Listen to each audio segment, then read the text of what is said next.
There's a quite a bit of irony here to my today's live. Um, I was referencing before what kicked this whole thing off for me was a couple of books I had read. One of which is a book on the community, and the other was a book called 4,000 Weeks. And the premise behind 4,000 Weeks is one that I'll continue to talk about. I urge you to think through for yourself, and also,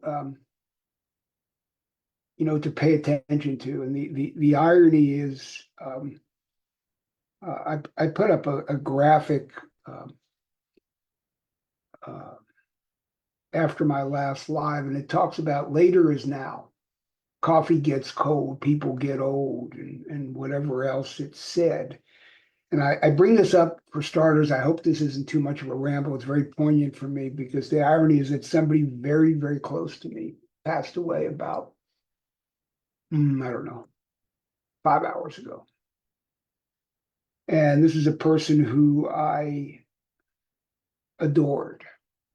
I cannot say this person was my best friend, but it was a person who I literally adored. I had nothing but respect for. And my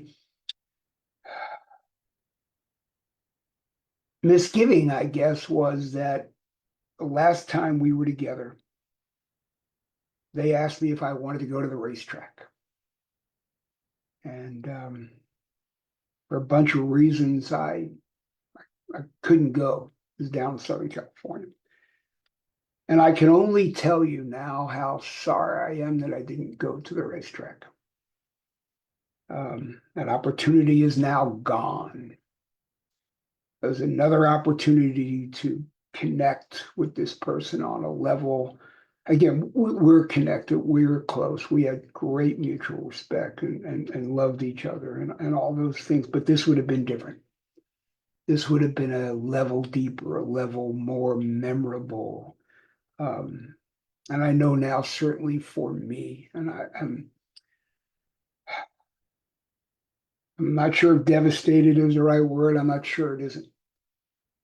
What I know is that opportunity no longer exists.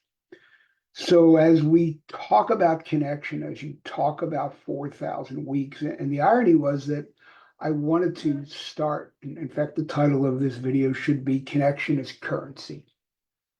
There are no 100% absolutes about anything, but I think it's safe to say that very, very few people who, when they're living their last hours or whatever it was, wish they had more money, but do wish they were more connected to people, family, friends, whatever it is. Connection is currency. It is the most valuable of all currency. And it's, again, the book 4,000 Hours spurred me to make this whole series. It is something, as I said, very, very dear to me. It is the reason I exist. Connection is the reason I exist. It was the focal point of my professional life that morphed over into every single thing I did. It certainly was the mainstay of my own career, and it also my I don't know, ability, whatever you want to call it, to help other people understand it in themselves, helped their careers dramatically. It helped build teams. That was my job. But teams are made of individual people, and individual people connecting to one another are what make functional teams. So this is why I talked about it. The other day, I asked each of you. I told you I'm a kid from a Philly playground, 74-year-old kid from a Philly playground. You see my West Philadelphia High School jersey behind me. That's not where I went to school. It's a jersey of one of the greats who ever played high school basketball in Philadelphia.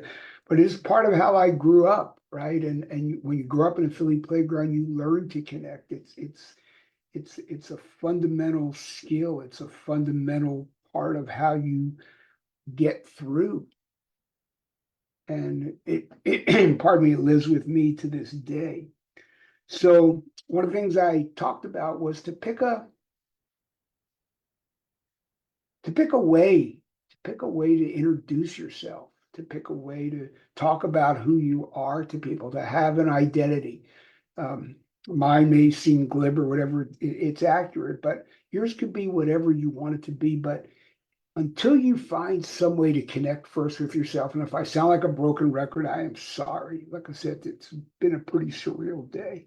But what this does for you, this ability to think about who you are and how you relate to people, gives you the opportunity to to respond in situations versus react. We got into reactive mode right now, again, in the world.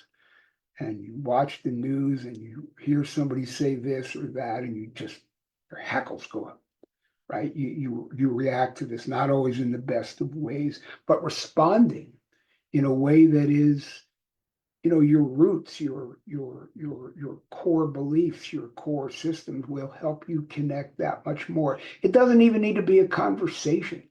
Letting someone go through a doorway first, giving somebody a thumb up or a wink of an eye. I just drove 5 hours, I'm sorry, 7.5 hours in traffic, and you can get pretty pissed off in 7 hours driving, but to find a way to make it easier, um, makes it easier on you. So again, you can only control one side of the narrative. Stop waiting for other people to go first. You go first. You be the one that begins the connection cycle. Again, a lot of it comes through conversation, but conversation come with gazes. Conversations come with small gestures. And of course, the worst gestures we all know don't create great conversations. So that's it. I'm going to read something to close out today because it's important, and it's about inertia. Your own inertia. Inertia is stubborn. It's the stubborn resistance of the universe for change. It's the reasons why objects at rest tend to stay at rest, and objects in motion tend to stay in motion. So you can think of inertia as the guardian of the status quo. At its core, inertia is the property of mass. The more massive an object, the more it resists change to its state of motion. A feather with its tiny mass is easily blown about by the slightest breeze. A boulder, on the other hand, requires a powerful force to get it moving. This is why it takes more effort to push a heavy cart than a light one, more energy to launch a rocket than a ball. But it's not just a physical phenomenon. That's the thing. That's the thing I want to talk to you about. It's an illuminating lens to see our habits, our beliefs, and our resistance to change. The longer we hold them, the larger the mass and the more force it's going to require to get through change. And getting started, this is what this whole series about, is the hardest part. Once something is moving in a direction, it's much, much, much easier to keep it in motion. But once it grinds to a stop, it stops. And this is what most of the self-help books are about. More positive habits, breaking things into small steps. If you want to start a flossing habit, start with one tooth. The great books about it. Successful companies struggle with inertia in their own success and resistance to change, and that comes with size and complexity and entrenched mindsets, interests, agendas. And then all of a sudden, you're kind of screwed. It's why there have been so few great teams and organizations in the history of sports. So when you're fighting the status quo, remember there's physics at play. Resistance is natural. It takes sustained effort in the right direction to build momentum in a new direction. When the universe resists change, I'm sorry to keep babbling here or fumbling my words, it always rewards those who dare to overcome the resistance. Connection is currency. Start somewhere and don't start by thinking it's on the other person's plate to do it.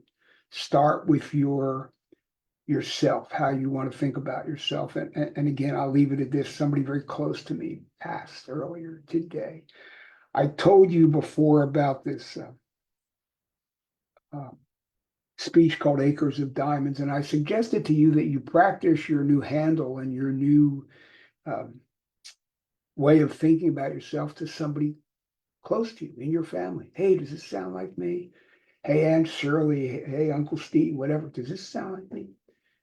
Because those same people may not be there tomorrow. Somebody very close to me passed today. Change is hard. Connection is currency. You're not going to ever regret trying to connect further.